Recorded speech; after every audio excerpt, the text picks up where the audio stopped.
was still in Graysville. You met a lady named Judy because Karen and her daughter were friends at school. You rock up to her place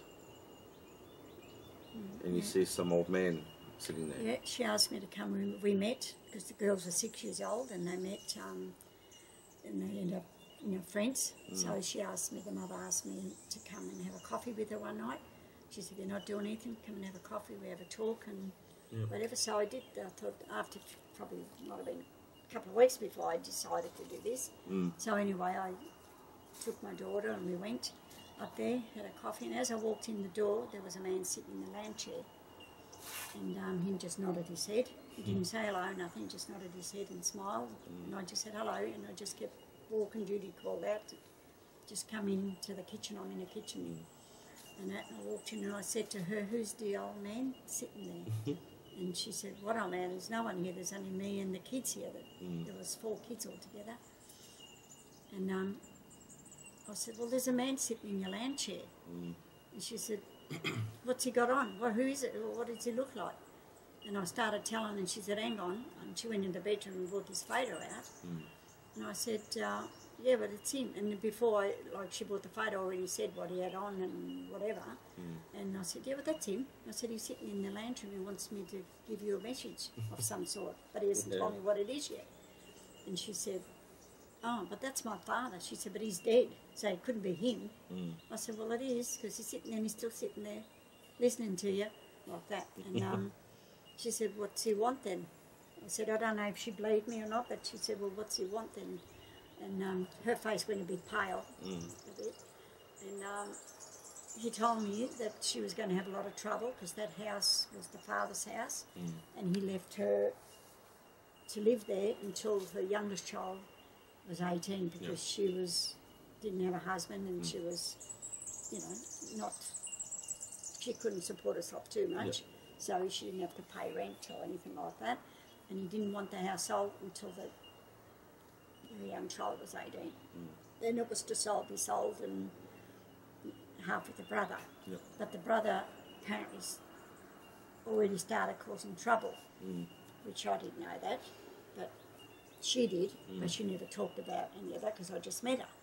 But anyway, she told me then that her brother is causing problems. He wants the house sold.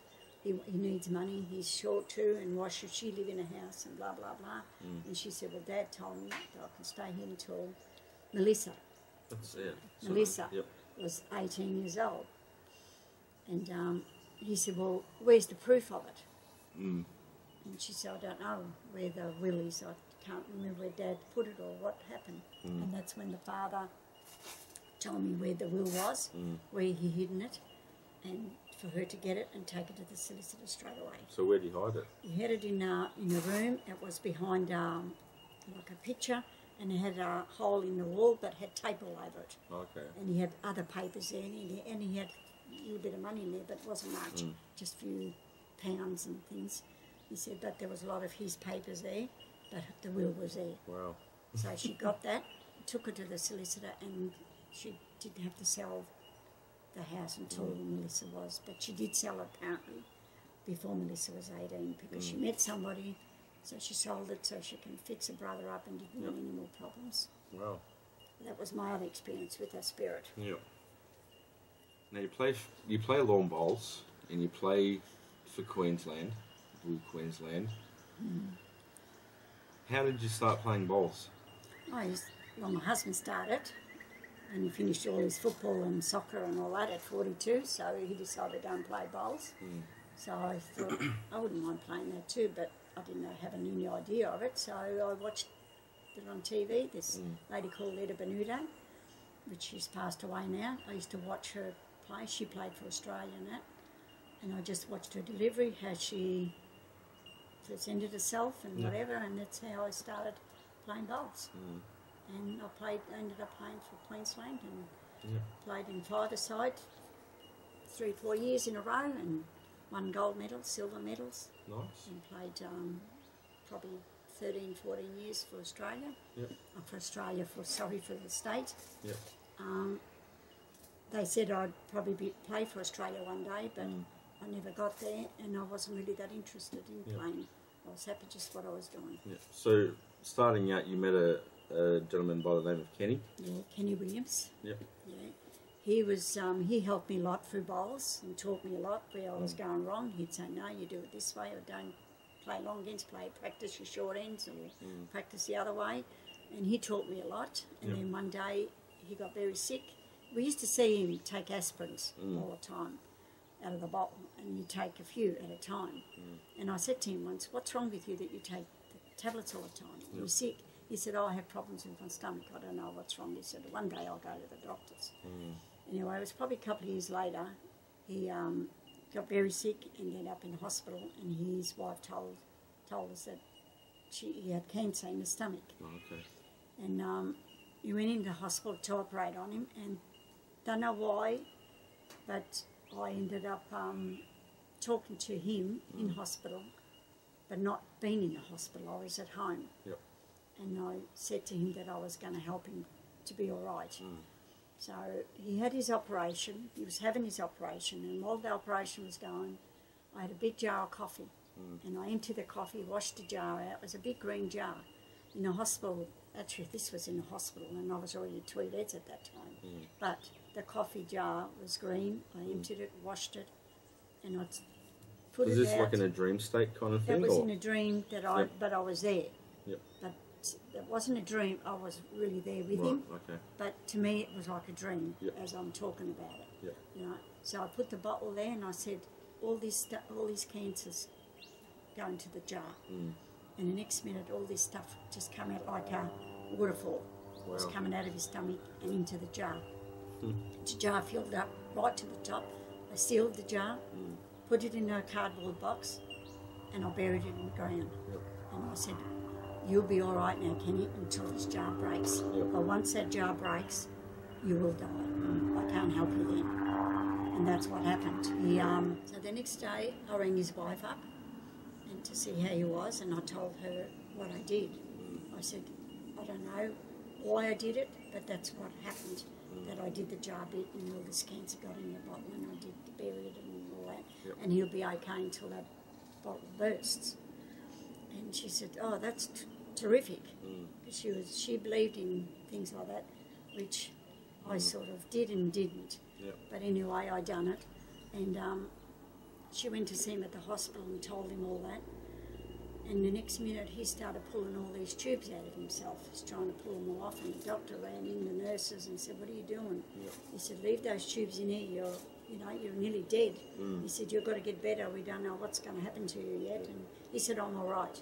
He says, I'm feeling fine. He said, I just want these tubes out. And he started pulling them. But they stopped him from pulling them out, and the ones he pulled out, they put them back in. And the next day, they took them off him. And he sat up in bed, had something to eat, and he was feeling good. He wanted to go home. But they kept him there for another few days. And they couldn't stop him from going home. He was going home. So they let him go, and they said, if something happens, just bring him back, let him go. He could just die overnight or a couple, because he wasn't well. And she said, oh, he'll be right now. Because like I said, she believed in what I said to her. She believed in that sort of stuff. And there was, he played pennant for us, in the men's pennant, in bowls. He played competition with my husband and played with other boys, other men, like they played fours and This is pairs. after the operation? This is after the operation. He played bowls, and he probably lived for another, I'd say, just over 12 months. And we were at bowling, my husband and I, in a competition with another man. It was triples in the indoor at Tweedheads. And I stopped in the middle, we were walking, I stopped and said to my husband, Kenny's going to die now. And he said to me, don't be silly. He said, we're just bowling. He said, what are you talking about Kenny now? And I said to him, he's going to die. The jar's busted, I'm sure. I have to go and check. And I said, and Glenn, his son, and his friend are going to walk in that door in a minute. And he said, come on. And he pulled me up by the arm. He said, come on, we've got to go and to swap over the skips. And as we were walking, Glenn and his mate walked in. And Glenn waved, and I could see there was something wrong with Glenn. He had that look on his face. And he called me over, and I walked up to him. I said, what's wrong with Dad? Is Dad sick again? He said, yes. He said, Dad is sick, and he said, I don't think he'll last this time. He said, your jar, not bottle, he said, your jar must have broke. I said, I haven't checked the jar yet. Yeah. And he gave me a card, and he had a beautiful writing in the card. It had, you know, all the best for my bowls and being a good friend, you're a lovely girl. And he said, don't do anything different to what you're doing. He said, I'll be always watching over you. And that night we went home and that, because I was upset. We finished all our bowls and we won too. And went home and I said, Sarah, I've got to check because he got a shock to see Glenn and them coming to tell us all this, and already told him before that. So that night I went to bed and I made my mind go into the ground to see if this jar was still sealed and that. And when I went there, the box opened up and the jar with all this green stuff, it was terrible green stuff. It was just coming out of the box, just floating out of the top. The top was still sealed, mind you, but the stuff was just coming, just pouring out. Jeez. And I said, you are going to die now, Ken, to myself, sort of. And then the next day, his wife rang me, and I said to her, before I said to her that this is it, she said, he's dying, isn't he? I said, yes. Within a couple of days, he'll be gone. Wow. I said, you should ring your daughter from Cairns to come. So she came, and I think it was 2 days later he died. Jeez. So, but it still had him there for over 12 months. Yeah. Don't know if it was 18 months or whatever, but it was over 12 months. I don't know exactly. But he still had his bit of bowls, and he was still, but he had no pain. Wow. You know, had no pain. But when the bottle broke, they just grabbed him and just took over the lot of him. So that's. You did well for him, though. Yeah, kept him still there for, and he's my guardian angel. You know. The same sort of thing happened to Uncle Mike, yeah? Yeah, my brother, he had cancer too. He got sick, and he had it pretty bad in the bowel. They said He had bowel cancer. He had bowel cancer. Yeah. They said that he might not survive the operation because it was that bad. Yeah. And I know the next day he rang me up and told me he had cancer. And I couldn't believe it that he had cancer. And I must have rang him 10 times within 5-10 minutes in between. What are you trying to tell me? Because he didn't tell me actually he had cancer. He said, I've got to have a big operation, doesn't look good, I love you, and that's it. And I thought, what's he telling me all this? And I rang him and back and I said, have you got cancer? He said, I'll be all right. He said, I'll be right.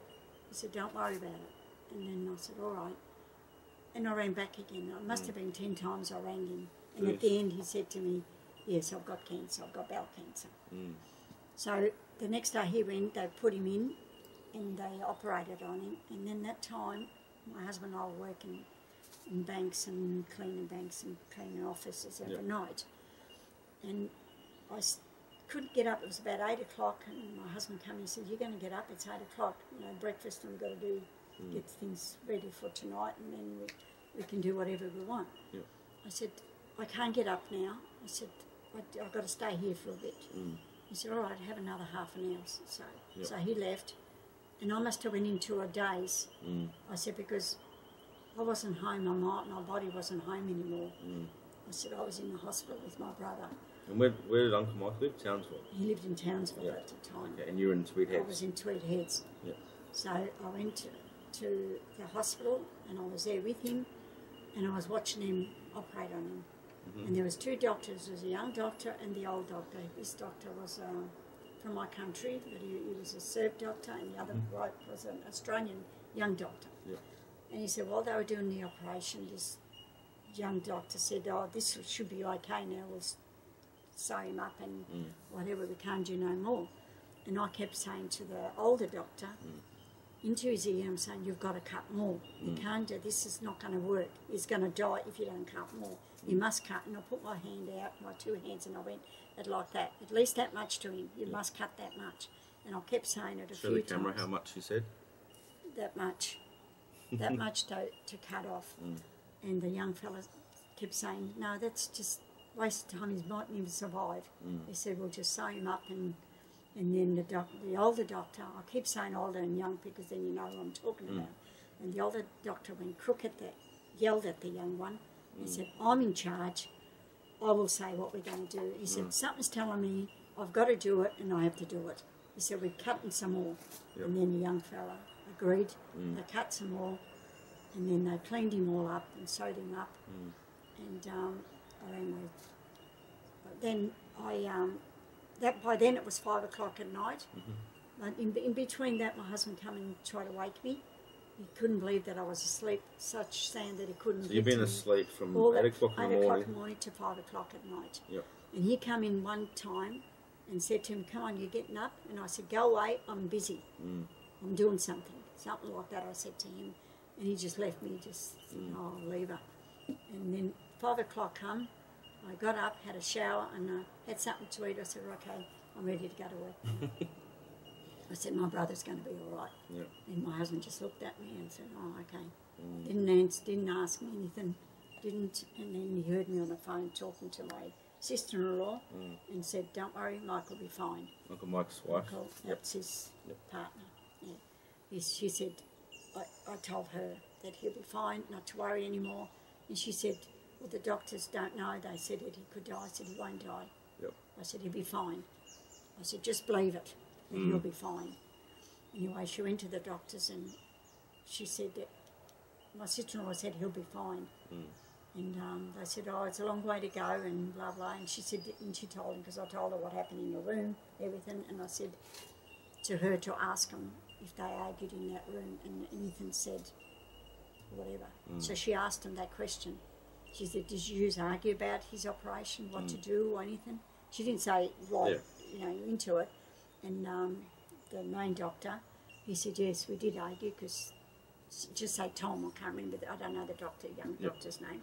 And he said, we sew him up and we can't do any more. And he said, but something kept telling me to cut more and more. And then he said, they put the hand out and go that much more, cut that. And he said, he'll be fine, he'll be all right. So that's what we did, and hopefully he'll be fine. Yeah. And that's what happened. And my brother's now, it's been, I'd say, about, I think he'll be even 15, 16 years now. Wow. Since his operation. And the doctors, when he come better, they did the x-rays, they did and every 6 months, I think, every month I think he had to have a blood test. Then it went to 3 months and then 6 months. And his blood was always good. His blood never went, like his... Yeah, the blood cells didn't blood change. Cells never just went to right straight away. Wow. They never, and touch wood, thank God, he's been, I think, I'm not too sure, could be 14, 15, but I think it's about 16 years now. It's been quite a long time. It's a long time, and they said if he lived for 12 months, he'd be lucky man. Wow. So, and it's been that long. And he was very close to me, and so was Ken, and I don't know if that's the reason that... Yeah. I don't know how I did it or why I did it, but that's what happened to me. I just go into this and, I don't do it with everybody, but you just... Maybe it is the ones you're close to that you want to protect and you help them some way. Yeah. The healing that you've done for Uncle Mike, Kenny, I don't know much about your cousin. Apparently he's a well-known healer. Yeah. What's his story? Well, he said his young son, I don't know if he was about 3 years old, he got very sick. He kept saying his stomach was very sore, he was crying, he was getting temperatures, it was hot. And then his wife kept putting cold water on him and that, and the boy started screaming. He was that sick. And he said the next, probably after they were getting ready to take him to the hospital, and he said his hands got very, very hot. He said, and he didn't know if that was from nerves or whatever, but he said he picked his son up and put his hand on his stomach. Both of his hands, he said, come on, we'll take him to the hospital. But as he was going to pick him, his hands went on his stomach and kept him there. And the heat, whatever it was, within 10, 15 minutes, the boy jumped up. And he said, I'm all right, Daddy. I'm not sore anymore, like that. And he said, were you pretending to be sick, making us worry like that? He said, no. He said, I was sick. He said, I was sore. He said, I don't know what was wrong. He said, I was sore, but I'm not sore now. I'm okay. And so they didn't take him to the doctors at all. And he was never sick after that. Wow. And that's when he started thinking about he must have had something or something happened to him then that he got this power or whatever, but his hands were always hot. And that's what mine go. Mine do that. And he said his hands were hot. I believe a man come from America. He had cancer in the brain. And he come, and because of all the news that happened, that went into the news, and these people started ringing him, and that's how. I'm missing out a little bit here, but just a quick thing. This fella ended up writing to him and said that he had cancer in the brain, and if he could see if he could do something for him, maybe take the pain away if he can't fix it, because he's been in a lot of pain and that. And he said, yes, you can come, but I can't guarantee because I don't know if I can or not.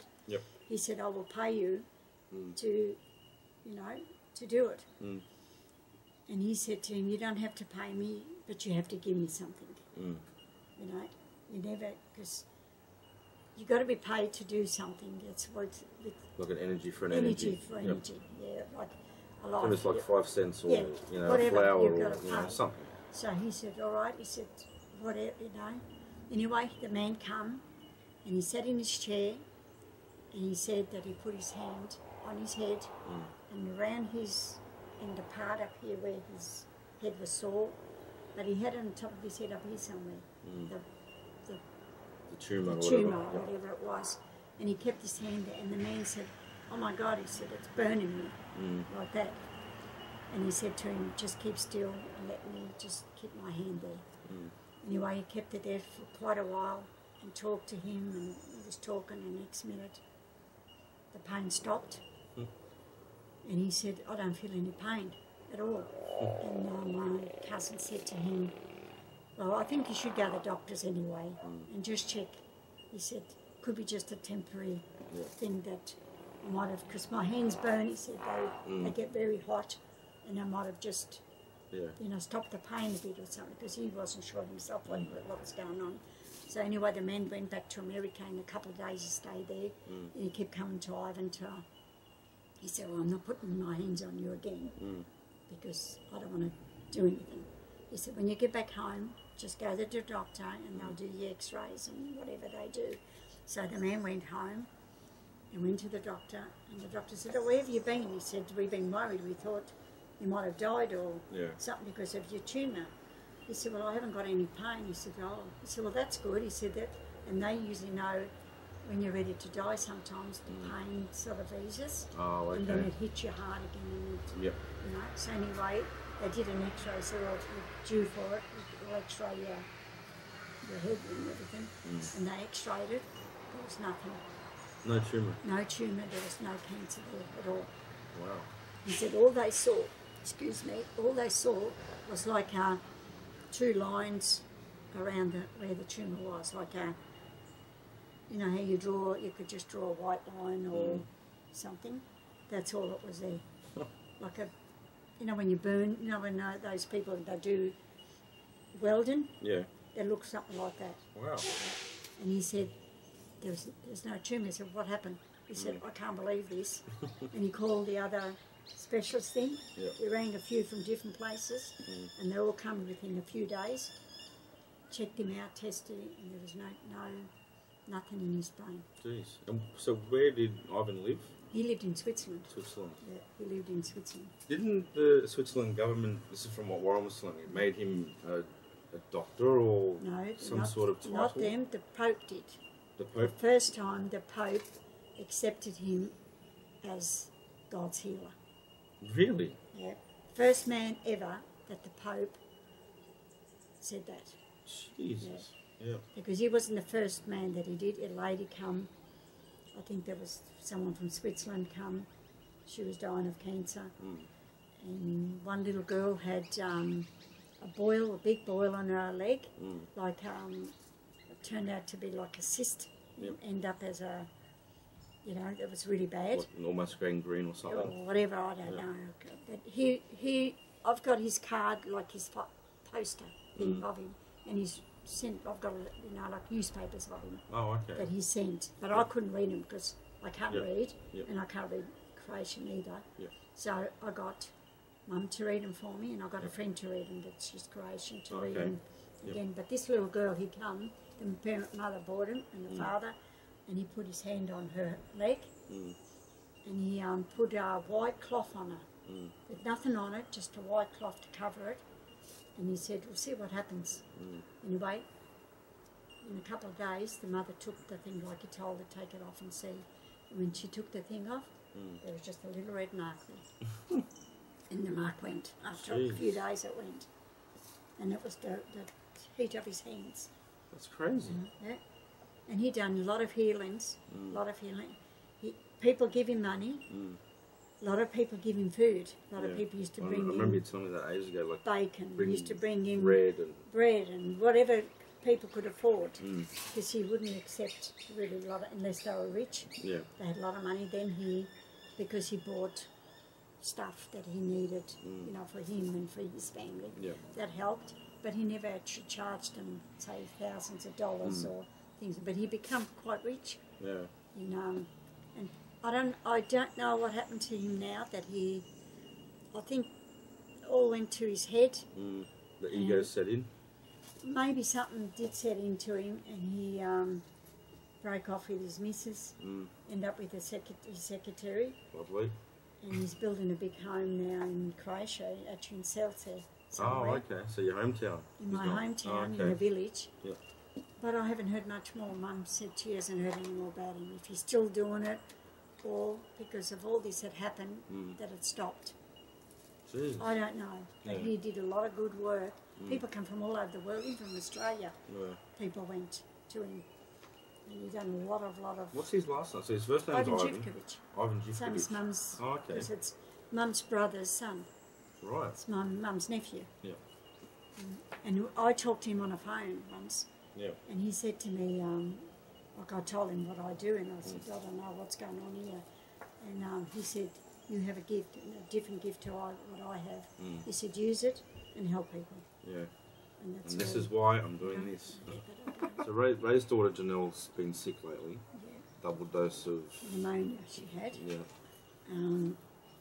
They didn't know what sort of pneumonia she had. They didn't think she'd make it overnight. She was at Crooks. They give her quite a few different antibiotics, but none of them were working. She was, 1 minute she seemed like all right, but the next minute she started breathing bad again, and they had to rush into intensive care. And then that night when we knew she was really bad, I went into my deep sleep again and whatever, and my hands were burning really bad. So I just went into the hospital in my sleep, and I put my both hands on her chest like that. I put them there and they burned, and I said, hopefully this will help you. Take your pain and might help you some way to get better. And I was there for a little while, and I could feel my hands cooling off, and then I come back into my bed, and we rang her the next day, and she said, I feel much better this morning. She said they've took the tubes out of her nose, and she's been on a mask and all that, and the bottle, you know, with the breathing, because she couldn't breathe. She said, my breathing's still not the best, but it's 100 times better, and I feel better. And I think she might have even gone home now, because I haven't spoke for 2 days to her. Oh, yeah. Ray spoke to her and said she was getting, and they were thinking about sending her home. Jeez. So that's all I can say. I don't know if that helped, or the medication helped what they give her, or what happened, but she's come good. Awesome. It's one of Anne's and I's favourite places. We used to be until we cleared the children on. The orphanage in Mayfield. Yes. Now, that's pretty interesting. Like, Anne and I started going to this orphanage. There's no structure, there's only boundaries. You can see the boundaries of the walls and stuff. Anne and I went there a few times without hardly any evidence captured. No EVPs, no experiences, until one night you rang me up and one morning and said, where's an orphanage? I've been told I'm going to an orphanage. I need to go to an orphanage and help these kids. And apparently all these kids came to you and they're hiding under the beds and the cupboards and this and that, and you need to come to an orphanage to help them. That's right. Oh, these children kept coming and asking me to come, but I said, I don't know any orphanages. And so that's why I rang you to see where. I didn't even know that you were going to orphanages and that, or wherever you go with all this stuff. So I asked you where's an orphanage, if there's, the kids need help there, they want to move away from there, they want to go somewhere. So I think I went to where you were and you took me to the orphanage, and the kids just come from everywhere. And they wanted to, and I asked them actually what was going on with them and what happened there, and I said, because this is all just grass, and there was trees everywhere and all grown bush. There's nothing there anymore. There's nothing. Except for land. Yeah, there was only land there. And they told me exactly where the orphanage was set up and where the man that worked there on the property, where his little space was, a caretaker, whatever you call him, he was there. And they told me what was going on there and what happened to them. They were raped, they were belted, they were murdered and buried. In a lot of them were buried, and they were just told that they died. But the most awesome thing that you told us is you gave us those two names. Two names, Amy and Thomas. Yeah. They kept coming up, and Amy and Thomas were the oldest ones, and they more or less tried to look after the kids, but they couldn't. They couldn't stop what was going on. And those two kids were murdered. Those two at the end, they were murdered because they were the oldest, and they'd be able to talk and let them know what was going on. And their bodies, I think I showed you where their bodies were. But the thing is as well, like from Anne and I going there and not having capturing any evidence, like it was pretty, pardon the pun, pretty dead location. Until you gave us these two names, and when Anne captured the EVP of me talking, saying apparently there's a Thomas, and I pause, and between my pause you hear Amy, like a whisper of Amy, and then you hear me say Amy. After we captured that, that's when everything started. You are around with Thomas and I believe Amy. You are around with Thomas and I believe Amy. I thank my mum here. It's a very special lady to me. Helped us out a lot with investigating some locations, giving us a rundown of some gruesome tales that went on, that we've used those stories and captured evidence through. And now we're going to show you guys how Mum does a reading with beans. Today we've got beads. So yeah, I hope so far it's been good, and we'll get into it.